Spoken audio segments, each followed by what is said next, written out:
All right. Ugh. Well, you know me. I always got something going on, and you always seem to bump into me at the appropriate time. And I've been doing a lot of reviewing through this Peterson Field Guide to Medicinal Plants and Herbs of Eastern and Central North America. And today we ran into an old friend, and I collected some of them in my gleaning bag right here, as you can see. This is called the Coneflower, which is Echinacea purpurea. Yeah, Echinacea purpurea. Like that?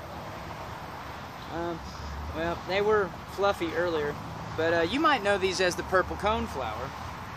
And I cut a few pieces up of it. It was all fluffy earlier, but you know, it's been in my bag. And got a little damage from the travel back. But it's a coneflower, and it grows here in the eastern and central area of, well, they used to, I think they call it North America.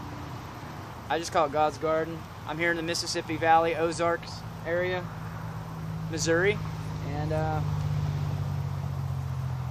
this flower is an old friend, and so what I was going to do is I took some clippings, some cuttings of it. I was going to do is go over it a little bit, but it looks a little, well, if you can smell it, it still smells good, but it looks a little wilted at this point. But this is what's left of the purple coneflower. This one looks like the Echinacea pallea. No, actually that's the white one, which is pale. There is a white one, which I also have here in my gleaning bowl. And I have the whites, the thin ones, and then they have the white ones, then the actual real official big bad purple one. And I also have some old ones from last year that are dried, and these have seeds in them, and I was going to plant these around the area, and all you'd have to do is just crumble them up and the seeds fall out. So that's what I'm going to do. I was going to separate the seeds here, put them in I got a little thing where I collect seeds, or what I'll do is I'll take them to areas I think they'll have a shot at growing, and I'll just toss them out there, right? Spread the love around. But yeah, we're going to pull the seeds off of here, go plant them. But these, Echinacea purpurea, I think I actually pronounced that one right. These are in the aster family. I call them Easter because it looks like something that would be grown around Easter time. And they have medical value. That's why it's in this book. A medicinal, right? Medicinal plants and herbs. So I thought I'd give it a shot. I collected some. And while I got you here, we'll go to the page and we'll go over that, you know, because that's my thing, right? Foraging. So here it is in the guide. It's a book that's been put out. I like to call these manuals because you can actually use them. They're functional. Stephen Foster and Dr. James A. Duke. Peterson Field Guides, or there's a few different ones, but this is the one I actually recommend for foraging because this is in the area, and I've studied several of Dr. Duke's other books. Like I said, I'm not big on reading unless it's functional. This is what's on the menu, if you know what I mean, okay? So here's the layout of it, and I wanted to describe a few things of what this flower does, and then we're going to use some of this in our, remember we were doing foraging, so we're going to wok these up. And yeah, I said wok, you know, put it in a wok. A wok is a pan that's been beaten, that's in a, basically just a bowl shape. It's a larger size, it's not like a skillet or anything, and you just lightly saute your, you know, your foods and things like that, and you put it in there. It's pretty cool. You just mix a whole bunch of stuff together, plant materials, you saute it or steam it, boil water. It's a pretty good utility pan. If you're really cool, you can wear it as a hat. But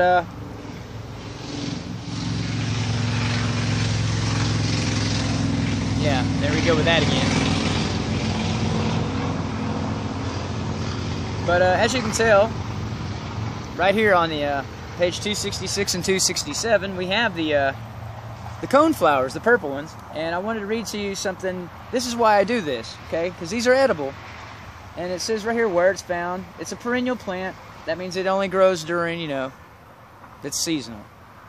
It doesn't grow all year, it just grows during the season. It says where it's found, it's in open woods, thickets, cultivated gardens from, looks like that says Michigan, Ohio to Los Angeles. No, I'm just kidding. Louisiana, Texas, and Oklahoma. It's widely grown as a flower garden perennial, and it has uses, and it's widely used in Europe, but it's not from Europe, okay? So its most commercial is Echinacea, and if any of you know what Echinacea is, they use this in certain kinds of medication and antidepressants too. That's why I'm saying it's an old friend. Traditionally, I believe they used it in antidepressant medication. It's an old friend, if you know what I mean. Antidepressant. You know, back in the teenage years, when everybody thought you something wrong with you because you liked doing weird stuff like this. But the Echinacea preparations utilize the extracts above ground parts and or roots of the purpurea. I don't recommend using the roots of the plant because that destroys the plant, and they're highly concentrated and could be toxic. So I usually use the petals and the tops and, you know, leaves and fruits and things like that. I don't ever eat the root, I eat the fruits. You know what I mean? So it says the extracts, right? They utilize the extracts above ground parts and or roots. I don't. I use the above ground parts. Extracts enhance particle ingestion capacity of white blood cells and other specialized immune system cells. Did you hear what I just said? It enhances particle ingestion capacity of white blood cells and other specialized immune system cells, increasing their ability to attack foreign particles, such as cold or flu viruses. Experimental and clinical studies showed significant immune system stimulating activity with orally administered extracts of E. purpurea, E. angustifolia, and E. pallida. That's the white one, right?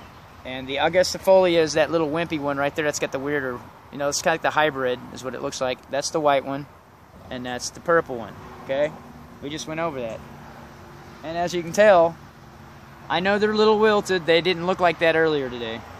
But I'm going to collect a little bit more of this, and we're going to process these down and make teas. I'm going to cook with it, and we're going to eat them and drink it, okay? Because you heard what I just read, right?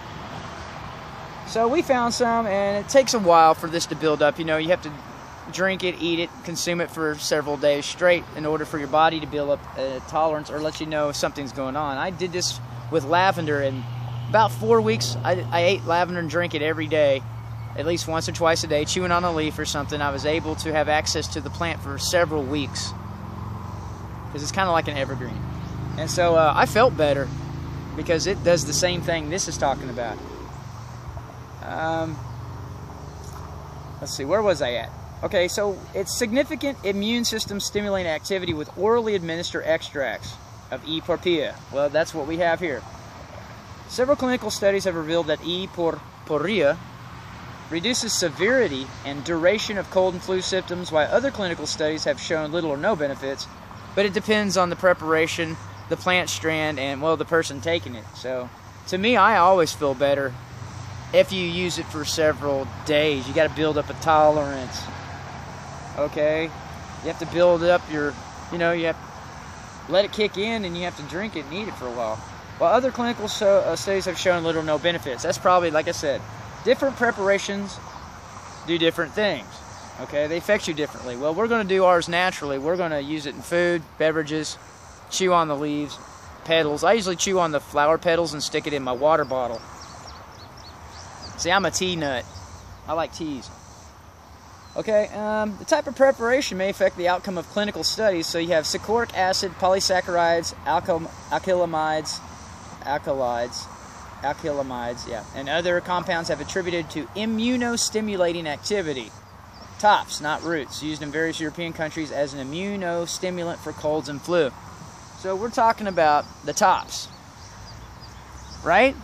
Let's think about that for a minute. Fruits, herbs, thorns, thistles, grasses, and funguses. We use the tops. You know, we never eat the root or destroy the seed.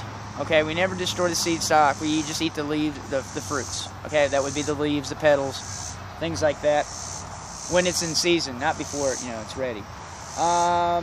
So anyhow, the top knot roots used in various European countries as immunostimulant for colds and flu, externally for hard-to-heal wounds and sores. In topical preparations, Echinacea antioxidant activity reduces degradation of skin when exposed to sunlight.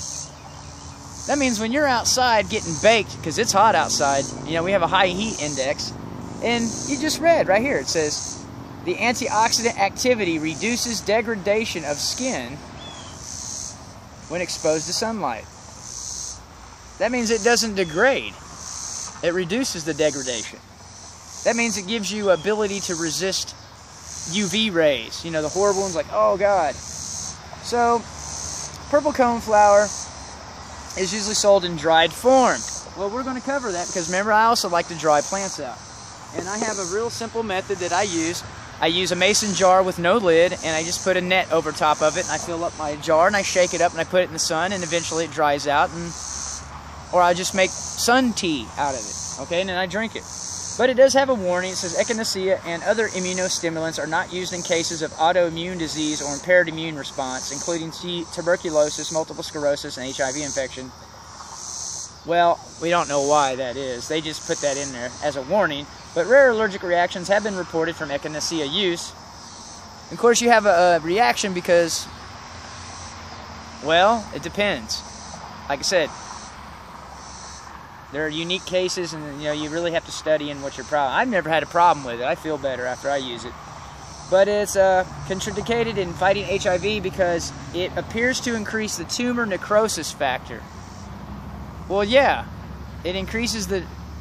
It's like telling the medication to, excuse me, step aside, and I'm going to handle the problem. So what it does is it tells the white blood cells, let's get it on. And so now you have a wound, and it becomes swollen and infected. Not infected, but it becomes swollen, basically. It's kind of like saying, hey, excuse me, step aside, let me handle this, and it just goes, psh. And so it has a swelling. Well, that's an astringent. Now you have to repair it. You know what I'm saying? Now you have a problem. It just depends on how you apply the solution. Did you drink it? Did you eat it? Did you put it on as a topical? I mean, it just depends on how you approach the wound. You put it as in a topical, then the skin will absorb it. Okay, so it just depends on how you do it. But it says preparations have also been implicated in interfering with enzyme systems that affect the absorption of some prescription drugs. Right. I don't want to be on drugs. I want to use plants. See, that's what I'm saying. When you start using real stuff, it tells all the wimpy stuff, excuse me, just get out of the way and let me handle this. And because some people haven't been used to, eating correctly, some side effects might not be very comforting because you're not used to it. So the dosage might be too much. Don't, like I said, like with the mushrooms, don't do like I did with the morels and eat 4 pounds in one sitting. But the chanterelles, I didn't have a problem with. I ate several pounds last night. So that just depends. Like I said, it depends. But I thought I would read that to you, and if you want to know more about it, it's on page 266, 267 of the Peterson Field Guide to Medicinal Plants and Herbs of Eastern and Central North America, 3rd edition. And I'm going to buy this book, actually. But like I said, it's put out by Stephen Foster and Dr. James A. Duke. I've read a lot of Dr. Duke's books. 60 years of experience as a botanist. Hey, okay. I mean, he might not be the perfect epitome of health because he's been doing a lot of book writing instead of, a bunch of other stuff, but I trust a lot of his writings and his information and advice, but it also boils down to usage. See, personal experience, and remember, factoid. I want facts, not opinions. And these are variation warnings of various cases, and I don't think I have AIDS. I've had an HIV test, a hepatitis check, a syphilis test. The only thing I haven't had done recently, which is a big deal here in Missouri, is Lyme disease, and you can only get a thorough hygienics test, which is in California. So, I've been bitten by a lot of ticks, mosquitoes, things like that. So, this would bring me back full circle why I'm doing this. So what we're going to do is we're going to cut these up. We're going to prepare them, put them in a jar, and I usually cook with them. We're going to dry these out. I cook with them, make teas out of them. But while I got you here, here's how I do it. Take a mason jar. This one's not clean, of course, because I'm just busting this one out. This is a new one, even though it looks kind of rusty. What you do is you put your mesh in my, and then you take the lid off and you put a mesh net on top of it. Stick it in the sun. I got one with me right here I'm fixing to do. I don't have a lot of mesh with me anymore, but something I carry in my my kit is a, is it in here? Better be. And you can use a handkerchief or a cotton bandana. I don't think it's in this one to do this, but I do have an actual mesh net that I use. Aha, here he is. To dry your plants out. This is a simple, easy way. You know, you can put a whole different varieties in here. And this is a net. It's a mesh net. I use this for also emergency flagging and blazing. When I go foraging, I hang this on a tree. That way I know where I'm at. And I take a bearing, or at least know where I'm at. And then I can find my way back when I hang this on the tree. You know what I'm saying? If I'm walking around foraging, so I don't get lost or disorientated, because it happens here. Even the best of us get disorientated. You know, something might happen. You get dehydrated. Turn the wrong direction for a minute. So what I do is I put this mesh net on here, okay, and just screw the lid on. Pantyhose works too. Like I said, I usually use this because it's multi-purpose, right? Pantyhose works good. It also has a mosquito net. Pantyhose works, but I get weird looks when I go and get pantyhose.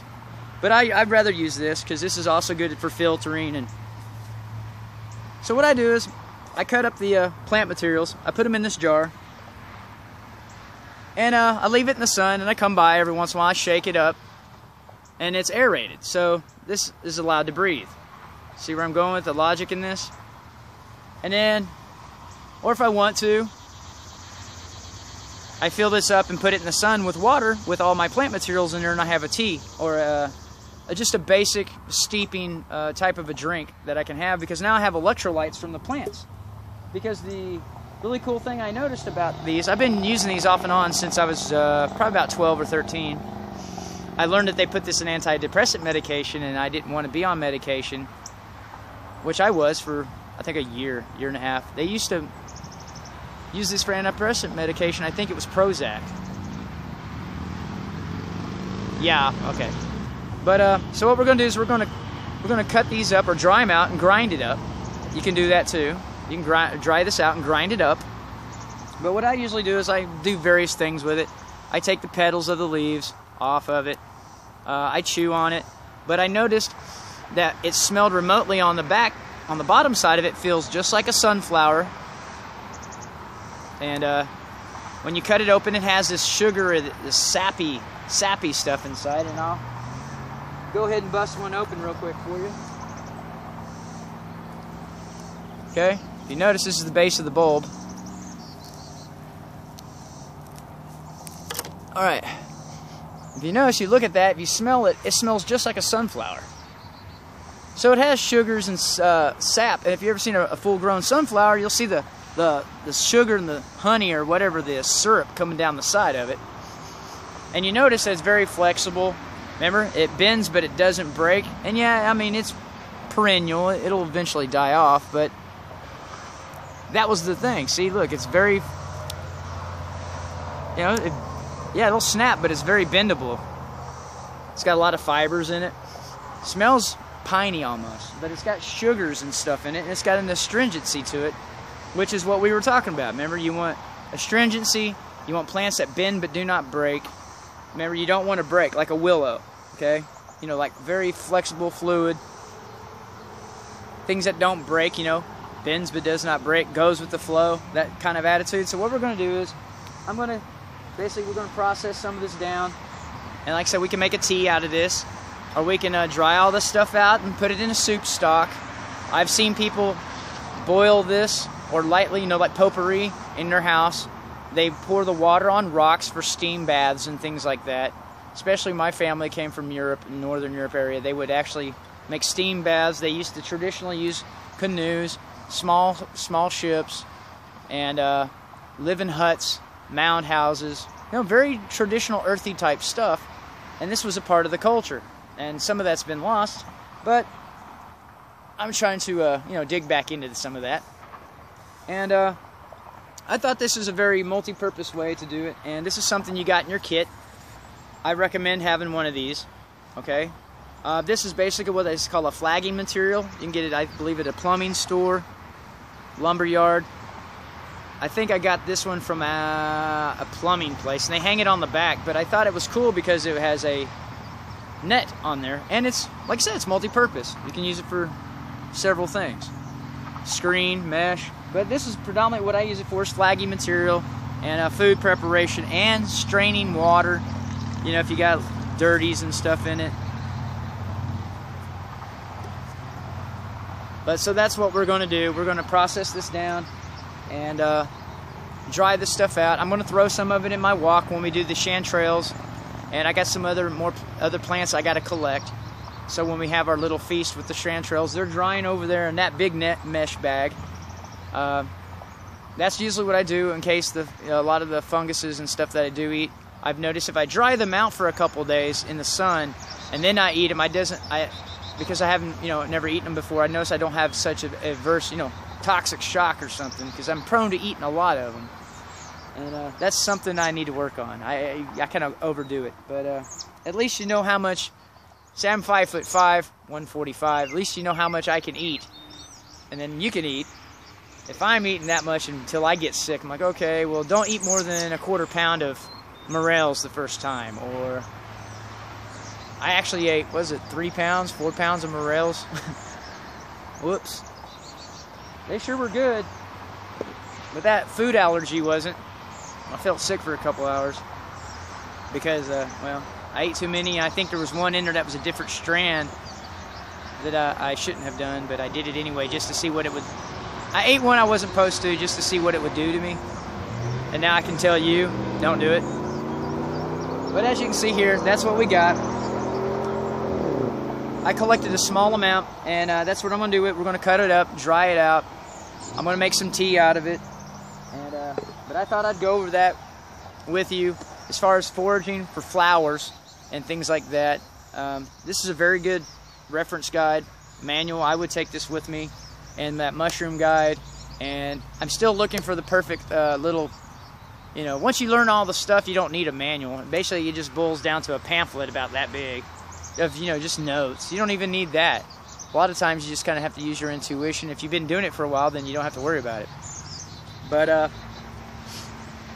yeah, so while we're working on the flowers, I noticed that, like I said, I'm kind of deficient in the eyesight department for long distance. And so the only things that I can see that, you know, strike my fancy are color. And I can see flowers from a long distance. You know, that's why I seen the chanterelles. I was like, wow, those are pretty. You know, pretty obvious.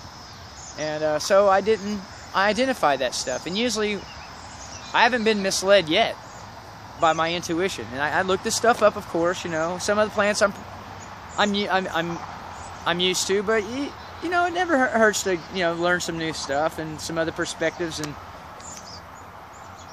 ways to use the plant. Like I said, I recommend just putting it in a tea, drinking it over a period of a couple of days straight. Small amounts, don't boil it, make a, you know, a heavy extract out of it. Just let it lightly steep, you know, in your drink over a period of time. That's what I do with this tea. This tea has been out, you know, been done for a couple of days. I'm still drinking the little, what they call the dregs. And when I get done, I'll tear the bag open and I'll just eat the grains because it has cinnamon and cloves and things like that in there. But I just, you know what I'm saying? I don't drink it in its harsh extract. Because I don't want to drink plain water. That has no electrolytes in there. That's the whole point. You need plant materials in your water in order to rehydrate yourself. You can't just drink straight water. There ain't really nothing in it. Hydrogen, but you need other kinds of nutrients and minerals and things like that. Otherwise, you're going to pass out. You're going to feel like crap. You're going to get a headache.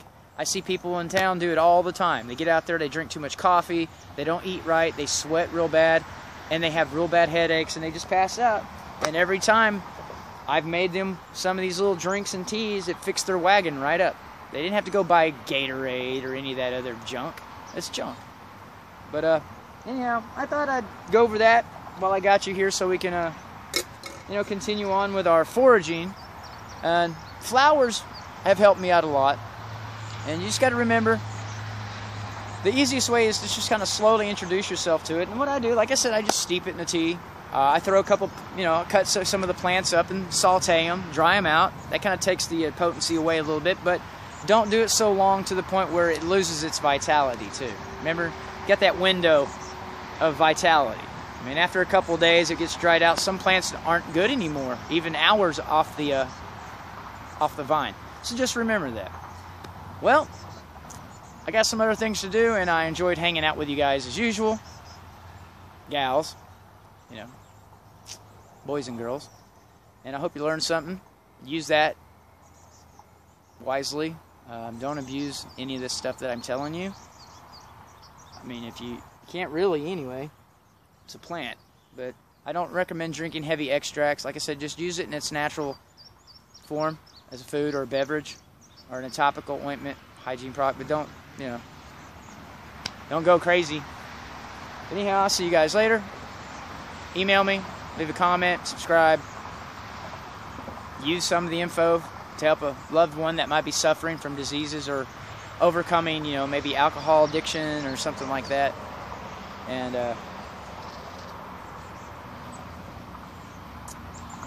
don't really have anything awesome to say to close, but take it easy.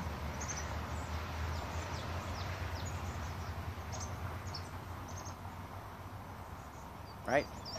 And I'm Glenn Monroe, the Roman Gnome, and I'll see you guys later.